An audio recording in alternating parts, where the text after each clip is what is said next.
भगवद्गीतेचा दुसरा अध्याय 23, 24, 25 श्लोक. नैनं छन्दन्ति शस्त्राणि नैनं दहति पावकः न चैन क्लेदयन्त्योपो न शोषयति मारुतः अच्छेद्यो यमदायोऽयं क्लेद्यो शोषयेव च नित्यः सर्वगतः स्थाणु रचलोऽयं सनातनः अव्यक्तोऽयमचिन्त्योऽयं विकार्योऽयमुच्यते तस्मादेवं विदित्वैनं नानुशोचिर्तुमर्हसि. याला शस्त्रे तोडीत नाहीत, याला अग्नी जाळीत नाही, याला पाणी कुजवीत नाही आणि वायू सुकवीत नाही. हा तोडता, जाळता, कुजविता आणि सुकविता येण्यासारखा नाही. म्हणून नित्य, सर्वव्यापी, स्थिर, अचल, सनातन आहे. हा आत्मा अव्यक्त आहे, अचिंत्य आहे, हा अविकारी म्हटला जातो. समगीत बाप्पासाहेबांचं हे 3 श्लोकावर 23, 24, 25. आत्मा शस्त्राने तुटेना, त्या सागणी जाळीना, तसे पाणी भिजविना, वायू त्यास सुकविना. न हा तुटे जळे कुजे, न हा सुके बुडे भिजे. नित्य सर्वव्यापी स्थिर, आचल सनातन चिर. पाहू येणा चिंतू येणा, निर्विकार आत्मा जाणा. ऋषी पाही असा त्याला, शोक बाधा न हो तुला. माऊलींचं निरूपण. हा अनादि नित्य सिद्ध, निरुपादी विशुद्ध, म्हणून शस्त्रादिकी छेद न घडे यया. हा आत्मा सनातन, नित्य सिद्ध, शाश्वत, उपाधिरहित, अतिशय विशद, निर्मळ असा आहे. म्हणून शस्त्राधिकाने तोडला जात नाही. अर्जुना, म्हणजे त्याचा अर्थ असा, अर्जुना तू शस्त्र जरी मारली शरीराला, आत्मा मरत नाही. शरीर पडणार आहे, कारण ते मायावी आहे, ते झिजणार आहे, सडणार आहे, गळणार आहे, त्याचा नाश होणार आहे. ते कोणालाही टिकवता येत नाही. ते अनित्य आहे, नाही अनित्य आहे आणि ते संपणार आहे. म्हणून त्याला माया म्हटलंय. आणि हा जो जीवात्मा, आत्मा जो आहे हा नित्य आहे. पहिल्यांदा नित्य आत्मा सनातन म्हटलंय. सनातन केव्हा निर्माण झाला याची तिथी नाही. No birth no death. आपला तरी जन्मदिवस आहे, म्हणजे शरीराचा असतो बरं का, आणि मरण दिवस आहे शरीराचा. आत्म्याला बर्थ नाही तर डेथही नाही.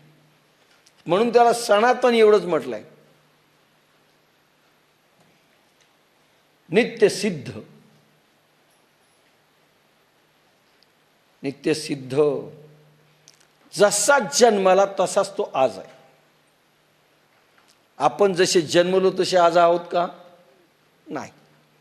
काल होतो ते आज नाहीत, इतके झिजलोत.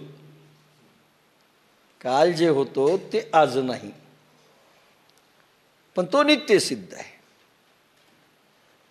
एकच भगवान गोपालकृष्णांचा जन्म असा झाला की 16व्या वर्षाच्या वयामध्ये जे होते ते भगवान जवळजवळ 130-140 वर्ष जगले.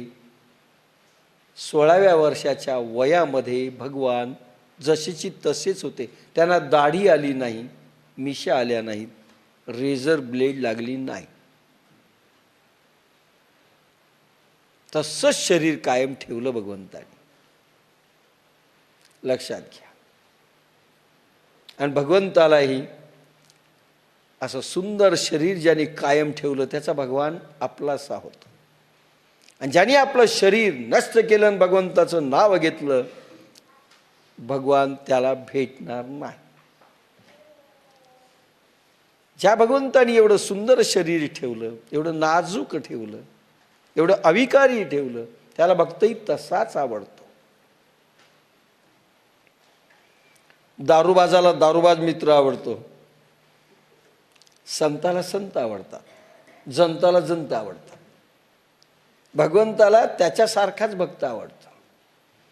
हा अनादि नित्य सिद्ध निरुपाधी विशुद्ध म्हणून शस्त्राधिकी छेद नगडे यया. शस्त्रांनी तोडल्या जात नाही आत्मा. हा प्रळयोदके नाप्लवे हा अग्निदाहोण संभवे एत महाशोषण प्रभवे मारुताचा. हा प्रलय काळच्या महापुरात बुडत नाही. पृथ्वी जरी नष्ट झाली, हे ब्रह्मांड प्रलयामध्ये नष्ट झालं तरी आत्मा मरत नाही. कुठल्या तरी रूपात अस्तित्वात पुन्हा ब्रह्मांड आल्यानंतर पुन्हा येतो. अमिबा का होऊन येईना, कोलेंटराटा अल्मोडल माटा काय असेल ते येईल. हा प्रळयोदके नाप्लवे. काय सायन्स आहे, कसे सायंटिस्ट होती ही माणसं. हा प्रलयकाळच्या महापुरात बुडत नाही. अरे भगवान सांगतायत तेवढंच नाही लिहिलं गणेशांनी, स्वतःचे काही शोध लिहिले. 3ऱ्या अध्यायामध्ये येईल. अरे ज्या गॅलिलिओला घेऊन जग नाचतंय. आधी असं पुराणांतरी होतं, सूर्य रथ घेऊन चालतो, पृथ्वी स्थिर आहे आणि सूर्य फिरतोय. सगळ्या जगात ही मान्यता होती. पण 300-350 वर्षापूर्वी गॅलिलिओनी म्हटलं नाही, सूर्य स्थिर आहे, पृथ्वी फिरते त्याच्याभोवती. माऊलीला होऊन 750 वर्ष झालेत. 750 वर्षापूर्वी ओवी लिहिली. शोध कोणाचा आहे हा?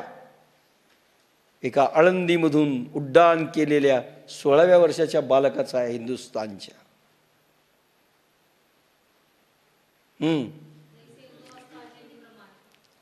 पाठ आहे. जैसे उदो असता चेनी प्रमाणे तैसे सूर्याचे न चालता चालणे. उदो असता चेणी प्रमाणे, उदय झाला अस्त होतो. उदयापासून अस्तापर्यंत सूर्य चालताना दिसतो, पण तो चालत नाही. तैसे सूर्याचे न चालता चालणे. चालताना दिसतोय पण तो चालत नाही. कोणाचा शोध आहे? अरे सायंटिस्ट होते विश्वाचे, कळाले नाहीत.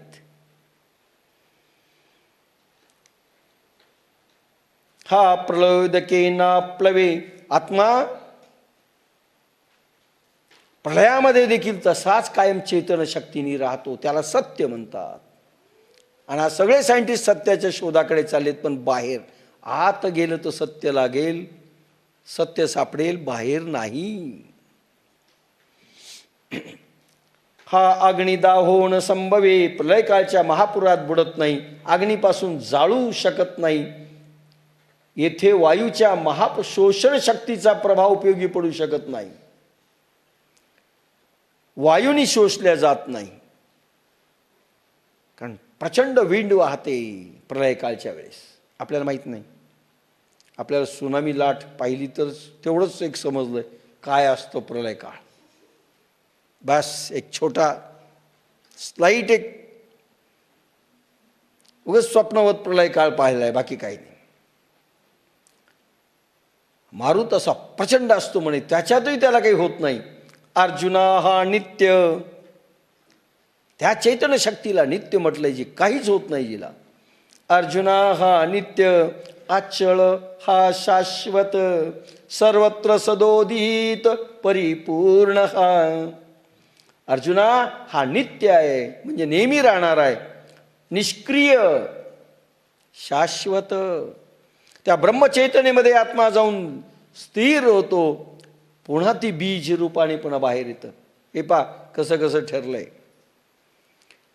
एक बी स्वतःला गाडून घेतं. बीजामध्ये वृक्ष आहे की नाही? दिसतो का? नाही. त्याच्या अंतस्थमध्ये बीज गाडून घेतल्यानंतर एक वृक्षाचं होतं. पानं, फुलं, फळं येतात. फळं आल्यानंतर त्यातून पुन्हा बीज प्रगटतं. ते बी पुन्हा खाली जातं. हे चक्र आहे. अर्जुना हा नित्य, अचळ हा शाश्वत. म्हणून अर्जुना हा नित्य, निष्क्रिय, शाश्वत, सर्व ठिकाणी सदोदित परिपूर्ण आहे. हे चैतन्य तत्व नित्य आहे, शाश्वत आहे, परिपूर्ण आहे, सदोदित आहे, नेहमी कायम टिकणार आहे. नाही बा आता चेतन तत्व मेलं बरं का, करोडो वर्ष झाले जगायले, असं नाही. हा तर्काची दिठी, गोचर नोहे किरीटी, ध्यानियाची भेटी उत्कंठा वाये. सायंटिस्टना आजच्या जगातल्या जर पाहायचं असेल तर ही ओवी उपयोगी. हा साधकांसाठी देखील क्रीम ओवी आहे. ज्यांना वाटतं अध्यात्मशास्त्रामध्ये काही नाही, देव नाही, काही नाही, त्यांच्यासाठीची ओवी. हा तर्काची दिठी, गोचर नोहे किरीटी. ह्या जडदृष्टीने तर्काच्या जोरावर ते किंवा तर्काच्या जोरावर ते तुम्ही पाहूच जाल त्या चेतन तत्वाला, ते कळणार नाही आणि ह्या दृष्टीने दिसणार नाही. आणि मायक्रोस्कोप मधले जंतू आपल्या दृष्टीला दिसत नाहीत, जे मायक्रोस्कोप मधून दिसतात. म्हणजे ते नाहीत का? तर चेतन तत्व कसं दिसेल या दृष्टीला? देव नाही म्हणणं सोपं आहे, तो गाढव प्रकार आहे. सायंटिस्टच्या युगात, सायन्सच्या युगात तुम्ही देव मानता? अरे देव शब्दाचाच अर्थ माहिती नाही. देव शब्द दीव धातूपासून झाला. दीव धातू म्हणजे प्रकाश, दीव म्हणजे प्रकाश, चेतन प्रकाश, त्याला मी मानतो. तुम्ही मानत नाही, तुम्हीच गाढव आहात.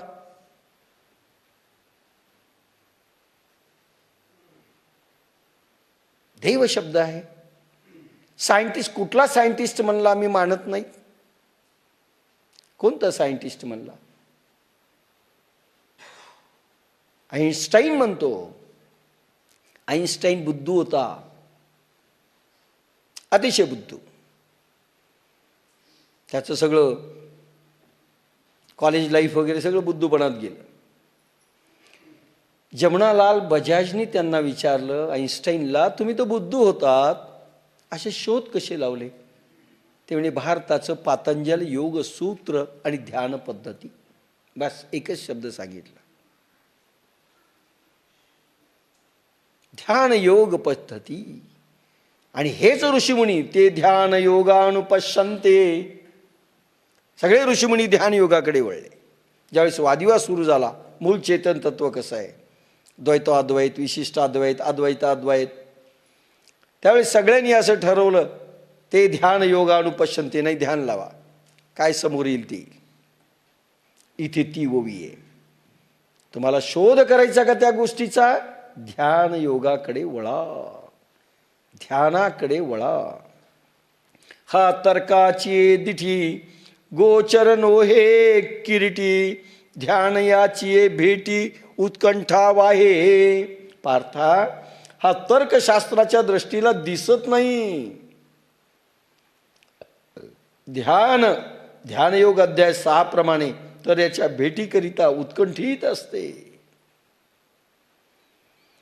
पंचतत्व शक्तीचा अतींद्रिय आहे तो, त्याहून अतिसूक्ष्म आत्मतत्व आहे. म्हणून अतर्क्या खलुये भावा हा म्हटले आहे. अतर्क्या खलुये भावा, तर्काच्या दृष्टीला हा दिसत नाही, हा भाव प्रबळ होत नाही. ध्यान योगाला मात्र हा सापडतो आत्मा. स्वतः ज्ञानेश्वर म्हणतात, मी माझ्या डोळ्यांनी माझा आत्मा पाहिला. अभंगामध्ये म्हणतात, अभंगामध्ये एका, मी आत्मा पाहिला या डोळ्याशी वाहत तसे आन निवृत्तीची. माझ्या गुरुची शपथ खाऊन सांगतो की मी माझ्या डोळ्यांनी माझा आत्मा पाहिला. काय सायंटिस्ट आहे, 16व्या वर्षाचा बालक छाती ठोकपणे सांगतो, मी शपथ खाऊन सांगतो, मी आत्मा पाहिला.